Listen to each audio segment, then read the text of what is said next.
اللہ کہتا ہے کہ یہ تمہارا اپنا گڑا ہوا طریقہ ہے، یہ میں نے نہیں بتایا. آپ نے فرمایا جو میرے طریقے سے ہٹ کے اللہ کو راضی کرنے کی کوشش کرے گا وہ مجھ میں سے نہیں ہے، میرا امتی نہیں ہے. مفتی طارق مسعود کے بیانات کے لیے مفتی صاحب کے آفیشیل چینل مفتی طارق مسعود سپیچز کو سبسکرائب کریں. دیکھو اسلام وہ ہے جو اللہ رسول نے بتایا، اپنی طرف سے چلو گے نا تو ٹکا بھی نہیں ملے گا قیامت کے دن. اخپل طریقے سے آپ اللہ کو راضی کرنے کی کوشش کرو گے، اللہ راضی نہیں ہوگا، اللہ راضی نہیں ہوگا. حضرت عمر کہتے ہیں ایک واقعہ ہے کہ ایک پادری کو دیکھا جو رو رو کے نا نالیاں پڑ گئی تھیں، سوکھا ہو گیا تھا بالکل دبلا. حضرت عمر اس کو دیکھ کے رو پڑے، کہا کہ دنیا میں بھی اپنے آپ کو عذاب میں ڈالا، آخرت میں بھی عذاب میں، کیونکہ دین برحق کو فالو نہیں کر رہا، اپنی طرف سے اللہ کو راضی کرنے کی کوشش کر رہا ہے.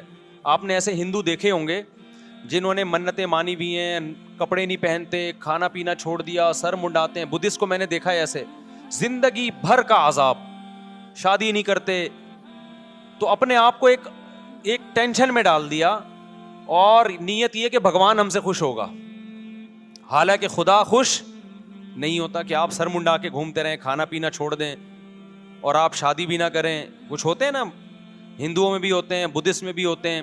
ایک یوٹیوب پہ میں نے ویڈیو دیکھی، ایک ہندو کے جو پنڈت تھے انہوں نے کرالنگ کر کے سفر کیا پتہ نہیں کتنے کلومیٹر دور، اور کہا ہم نے منت مانی ہے کہ پیدل نہیں جاؤں گا، کرالنگ کر کے. وہ دہلی میں پتہ نہیں کون سے مندر میں، اتنا لمبا سفر.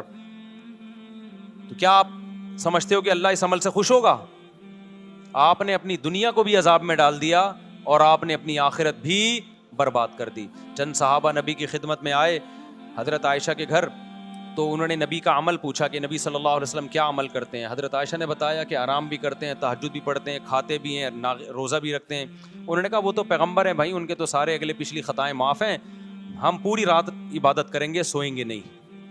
اور ایک نے کہا میں گوشت نہیں کھاؤں گا، گوشت کھاتا ہے انسان کے جسم میں طاقت آتی ہے، گوشت میں لذت بھی ہے، میں خدا کی خاطر سبزیوں پہ گزارا کروں گا. اصل لذت گوشت میں ہے سبزیوں میں؟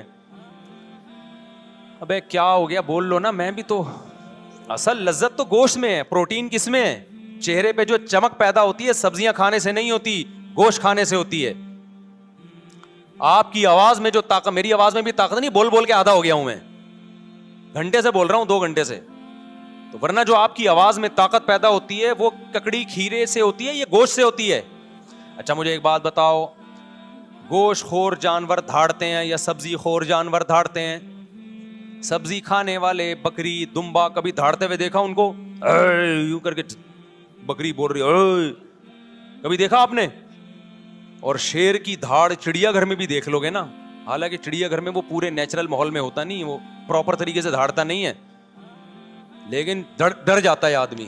اگر چڑیا گھر میں پیچھے زو میں کہیں پیچھے شیر کھڑا ہوا آپ یہاں اور ایک دم دھاڑ کی آواز ہے، بندہ 2 منٹ کے لیے لڑک جاتا ہے.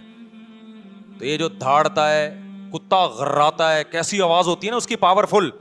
بلی جب جھپٹنے کے لیے تیار ہوتی ہے، غراتی، کیسی خطرناک آواز ہوتی ہے. تو کیا سبزیاں کھا کے ہوتی ہے؟ یہ تمام گوشت خور مخلوق میں اللہ نے ایک دہشت رکھی ہے، ایک وحشت رکھی ہے، آواز میں پاور رکھی ہے، چال میں پاور. چیتے کی چال دیکھیے کیسی ہوتی ہے. تم لوگ کو نہیں غیرت آئے گی، تم لوگ کو نہیں غیرت آئے گی یار، تم لوگ کو نہیں بات سمجھ میں آئے گی. چیتے کی چال دیکھی ہے، اسٹائل دیکھو چیتے کا یار. چیتا ایک ویژن بناتا ہے، بیٹھا ہوتا ہے، 20 ہرن اس کے سامنے سے گزرتے ہیں، وہ ہر ایک سے دل نہیں لگاتا. پہلے وہ ایسے نہیں چھچوروں کی طرح بھاگنا شروع کر دے کبھی اس ہرن کے پیچھے، وہ نہیں آیا تو چلو یہ والا ہرن، یہ نہیں آیا یہ تو گلی ڈنڈا کھیل رہا ہے ایک طرح سے. ایسا نہیں کرتا چیتا، کیونکہ گوشت خور ہے نا، تو ہر کام خاندانی طریقے سے ہوگا. چیتے پہ ایک پوری ڈاکومنٹری آپ دیکھیں، گوروں نے بنائی ہے. چیتا کیا کرتا ہے، پہلے تمیز سے بیٹھے گا، 20-30 ہرن قریب سے گزر رہے ہیں، چھچوروں کی طرح ہر ایک کے پیچھے نہیں بھاگے گا کہ پکڑن پکڑائی شروع ہو جائے، کبھی وہ کبھی وہ. پہلے بیٹھ کے نا کافی دیر تک ایک ویژن بناتا ہے، دیکھتا ہے یار کون سا والا میرے لیے سوٹیبل رہے گا، جس میں مال زیادہ ہے اور ریٹس کم ہیں. اس کے ریٹ کا مطلب محنت کم ہے، تو پہلے وہ اس کی سلیکشن کرے گا. پھر اپنا ڈسٹینس ناپتا ہے، کیونکہ اس نے چند سیکنڈ اتنی اسپیڈ سے بھاگتا ہے، چند سیکنڈ ہوتے ہیں کہ اگر وہ مزید اس اسپیڈ سے چند سیکنڈ مزید بھاگے تو ہارٹ اٹیک سے مر جائے وہ، کیونکہ اس کی اسپیڈ چند سیکنڈ کے لیے بہت تیز ہوتی ہے. اس میں اگر اس کا ہدف اس کے ہاتھ سے نکل جائے تو چیتا اتنی انرجی یوٹیلائز کر چکا ہوتا ہے کہ دوبارہ پھر چیتے کے بچنے کے امکان نہیں ہوتے. لہذا اس کے پاس ٹائم کم اور مقابلہ سخت ہوتا ہے, اس لیے وہ پلاننگ کرتا ہے, بیٹھتا ہے ایسے کر کے نا. تو پھر اس کا دل ایک ہرنی پہ آتا ہے, کہتا ہے یار یہ میرے لیے اس میں مال بھی اچھا ہے, اس کی اسپیڈ بھی مجھے کم لگ رہی ہے, ٹھیک ہے نا, اس کی اسپیڈ بھی کیا لگ رہی ہے تھوڑی, وہ والا تو بہت اسپیڈ سے نکل لے گا, وہ مجھے ڈاش دے جائے گا. کافی دیر غور و فکر کر کے, آپ یوٹیوب پہ سرچ کریں, پوری گوروں کی اس پہ تحقیق ہے, کافی ایک ایک 2 گھنٹے بعض دفعہ پلاننگ میں لگا دیتا ہے وہ. اس کے بعد جب وہ ہدف بناتا ہے کہ یہ ہے جس کو میں نے شکار کرنا ہے, پھر جب آہستہ آہستہ پہلے چلتا ہے اس کی طرف, دائیں بائیں ہرن آئیں ان کو دیکھتا نہیں ہے, کیونکہ وہ اس کو چھچھورا کام سمجھتا ہے کہ جب دل کسی ایک کو دیا ہے تو دائیں بائیں نظر نہیں اٹھانی. آج لڑکوں کو دیکھو, محبت کے دعوے کسی اور سے ہو رہے ہیں, نمبر کسی اور کا ہے, بیلنس کسی اور کے موبائل میں ڈلوا رہا ہے, شادی کے وعدے کسی اور سے کر رہا ہے. یہ چھچور بنا ہے کہ نہیں ہے؟ تو یہ وہ لوگ ہیں جو گوشت نہیں کھاتے. تو چیتا کیا کرتا ہے, جب پوری فل پلاننگ کے بعد پھر وہ دوڑتا ہے اس کی طرف. پھر اس کی چال دیکھو یار, کیا خوبصورت چال ہوتی. پہلے آرام سے جاتا ہے, دائیں بائیں ہرن گزر رہے ہیں ان کو لفٹ ہی نہیں کراتا, کہتے نہیں بھائی ہم نے بڑی پلاننگ کر کے اس کو ہدف بنایا. پھر پلاننگ کرتا ہے کتنی دیر آہستہ چلنا ہے, کتنی دیر درمیانی اسپیڈ سے, اور کتنی دیر اتنی اسپیڈ سے کہ وہ لاسٹ ہے بس, اس کے بعد اگر نشانہ خطا ہو گیا تو میں مر جاؤں گا. یہ پوری پلاننگ کر کے پھر جو بھاگتا ہے, اور وہ کلا بازی اس کے اوپر جمپ لگا کے اس کو جو گردن سے پکڑ کے عید ملتا ہے, پھر اس سے 3-4 کلا بازیاں کھاتا ہے, پھر خود بھی کھاتا ہے اور جنگل کے سارے جانور اس کا بچا ہوا کھاتے ہیں. یہ کام گوشت خوروں کا ہے, سبزی خوروں میں یہ صلاحیت نہیں ہوتی. اس لیے اسلام نے ہمیں بقرعید پہ بھی گوشت کھلایا, اور عقیقے میں بھی گوشت کھلایا, ولیمے میں بھی گوشت کھلایا, دم جو ہم بقرعید میں دیتے ہیں اس میں بھی کیا ہے, گوشت ہے. تو بہانے سے اسلام ہمیں گوشت کھلاتا ہے تاکہ ہمارے اندر اوصاف گوشت خوروں جیسے ہوں.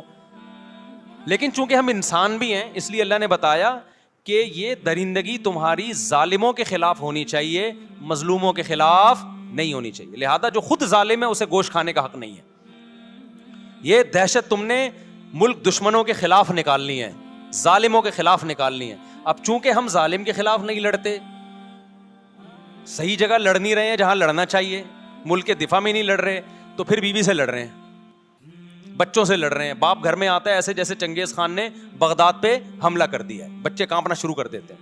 تو ایسے ابا کو چاہیے گوشت کھانا چھوڑ دے, کیونکہ گوشت کھانے سے قوت غضبیہ بڑھتی ہے. سمجھتا ہے کہ نہیں سمجھتا؟ اور یہ بھی خوب اچھی طرح سمجھ لو کہ زیادہ شادیاں جو کرتا ہے اس کو بھی گوشت کھانا پڑتا ہے. سبزی پہ آپ 4 بیویاں نہیں رکھ سکتے, صحیح بتا رہا ہوں میں, یہ حدیث سے بھی ثابت ہے. ایک صحابی نے کہا کہ میں نکاح نہیں کروں گا, نبی کے پاس آئے, یا رسول اللہ میں جب گوشت کھاتا ہوں مجھے خواہش پیدا ہوتی ہے, نکاح کا خیال پیدا ہوتا ہے. تو وہ رہبانیت کی طرف جا رہے تھے کہ میں گوشت چھوڑ دوں گا تاکہ میرے دل میں جذبات پیدا نہ ہو اور اللہ اللہ کروں بیٹھ کے. حدیث کا مفہوم ہے. تو آپ صلی اللہ علیہ وسلم نے فرمایا نہیں, حدیث کا مفہوم کہ حلال چیزوں کو خود پر حرام مت کرو, کھاؤ گوشت, اور اگر خواہش پیدا ہوتی ہے تو نکاح کرو. سمجھتے ہو کہ نہیں سمجھتے ہو؟ تو گوشت ضروری. اب تو ڈاکٹر بھی اس کو پروموٹ کرنا شروع کر دیا بھائی. یہ جو موٹاپا آتا ہے نا, میں گیا ہوں تنزانیہ کے جنگلوں میں, وہاں میں نے ایسی قوم دیکھی ہے جو صرف گوشت کھاتے ہیں, موٹاپا نہیں ہے ان میں موٹاپا نہیں ہے, لمبی لمبی عمریں ہوتی ہیں ان کی. لیکن جو چاول کھاتے ہیں ہر وقت, چاول, بریانیاں, پلاؤ, تو وہ تھوڑے دن میں کیا ہو جاتے ہیں بھائی, دیگوں کی بریانیاں کھاتے کھاتے خود دیگ بن گئے. بس ایک ڈھکن کی دیر ہے. سمجھ رہے ہو؟ کھائیں, منع نہیں کیا آپ کو, لیکن زیادہ فوکس کس کو کریں آپ؟ بھائی ڈاکٹر سے پوچھ لیں, ایسا نہ ہو گوشت کھا کے مر جائیں, کچھ اور ہو جائے. میں تو ایک موٹیویشن کے لیے بات کر رہا ہوں, باقی ڈاکٹر بتائے گا آپ کو کیا کھانا ہے کیا نہیں کھانا. میں تو کوئی اور سوال کا جواب دینے لگا تھا, یہ مجھے ادھر پتہ نہیں کدھر چلا گیا. میں جواب کیا دے رہا تھا؟ ہاں, تو میں یہ عرض کر رہا تھا کہ دیکھو اپنی مرضی سے شریعت پہ چلو گے نا تو کتنی ہی قربانی دے دو, اللہ کے ہاں وہ قربانی قبول نہیں ہے. تو صحابی آئے نبی کے گھر میں, دیکھا بھائی آپ تو آرام بھی کرتے ہیں اور نماز بھی پڑھتے ہیں, کھاتے بھی ہیں, روزے بھی رکھتے ہیں. انہوں نے کہا نہیں, ہم تو, ایک صحابی نے کہا میں ہمیشہ روزے رکھوں گا, ایک صحابی نے کہا بس ساری رات تہجد پڑھوں گا, ایک نے کہا میں گوشت نہیں کھاؤں گا. تو آپ صلی اللہ علیہ وسلم کو جب اطلاع ملی تو آپ خوش نہیں ہوئے. ہوتا تو یہ نا کہ آپ فرماتے ہیں ماشاء اللہ بھائی اتنی قربانی والے لوگ پیدا ہو گئے, اللہ کے لیے گوشت کھانا چھوڑ دیں گے, یہ اللہ کے لیے رات کو سونا چھوڑ دیں گے, سبحان اللہ. نا نا نا نا نا, آپ نے فرمایا کہ میں تو روزے بھی رکھتا ہوں اور ناغے بھی کرتا ہوں, میں تو گوشت بھی کھاتا ہوں, میں تو نکاح, ایک صحابی نے کہا میں نکاح نہیں کروں گا زندگی بھر, تاکہ اکیلا زندگی گزاروں اور اللہ اللہ کروں بیٹھ کے. یہی مطلب تھا نا, جب بیوی ہوگی بچے ہوں گے تو ٹینشنیں بھی آئیں گی نا. انہوں نے کہا نہیں, میں بیوی بچوں سے دور رہوں گا, اپنی خواہش ہی نہیں پوری کروں گا, اپنی خواہش کو میں کچل دوں گا. دیکھنے میں تو بڑا جذبہ ہے بھائی, کیا خیال ہے کہ آپ کے اندر ایک خواہش پیدا ہو رہی ہے, آپ کو میں نے پوری نہیں کرنی ہے وہ, لیکن اس جذبے کو پیغمبر صلی اللہ علیہ وسلم نے پسند نہیں کیا. نارمل زندگی گزارو. آپ نے فرمایا میں تو نکاح بھی کرتا ہوں اور میں تو روزے بھی رکھتا ہوں, ناغے بھی کرتا ہوں, اور میں تو رات کو آرام بھی کرتا ہوں, نیند بھی کرتا ہوں اور نماز بھی پڑھتا ہوں. آپ نے فرمایا جو میرے طریقے سے ہٹ کے اللہ کو راضی کرنے کی کوشش کرے گا وہ مجھ میں سے نہیں, میرا امتی نہیں ہے, اور ظاہر ہے پھر اس کی بخشش قیامت میں نہیں ہوگی. اخپل طریقے سے اگر آپ قربانیاں دینا شروع کر دو گے, اس قربانی کی اللہ کے ہاں کوئی قدر نہیں. دیکھو ایک آخری مثال دے کے بات ختم کرتا ہوں. ہم رمضان میں روزہ رکھتے ہیں غروب آفتاب تک, غروب آفتاب کے بعد افطار میں جلدی کرتے ہیں. اگر کوئی فنٹر گیری شروع کر دے کہ میں نے جناب 15 گھنٹے کا روزہ رکھ لیا, سب نے رکھا, میں اللہ کی خاطر 1 گھنٹا اور بھوک برداشت کروں گا, تو ثواب ملے گا گناہ ملے گا؟ گناہ. بھائی جب تک اللہ نے کہا تھا بھوک ہے, اب اللہ نے پابندی ہٹا دی, تو اب اگر تو پانی نہیں پی رہا تو اس سے اللہ خوش نہیں ہوگا, اب یہ تیری اپنی بنائی ہوئی ہے. تو خوب سمجھ لو, بدعات جب ہم کرتے ہیں ہم اپنی طرف سے پیغمبر کو خوش کرنے کی کوشش کر رہے ہوتے ہیں, ہم اپنی طرف سے اللہ کو خوش کرنے کی کوشش کر رہے ہوتے ہیں, لیکن اللہ کہتا ہے کہ یہ تمہارا اپنا گڑا ہوا طریقہ ہے, یہ میں نے نہیں بتایا, لہذا اس سے میں خوش نہیں ہوں گا. پبلک میں واہ واہ ہو جائے گی مگر میں اس سے خوش نہیں ہوں گا. تو اس لیے ہم نے صرف وہ کرنا ہے جو اللہ رسول نے بتایا ہے. بدعت کے قریب نہیں جانا ہم نے, نہ ربیع الاول میں جانا ہے, نہ ہم نے محرم میں جانا ہے.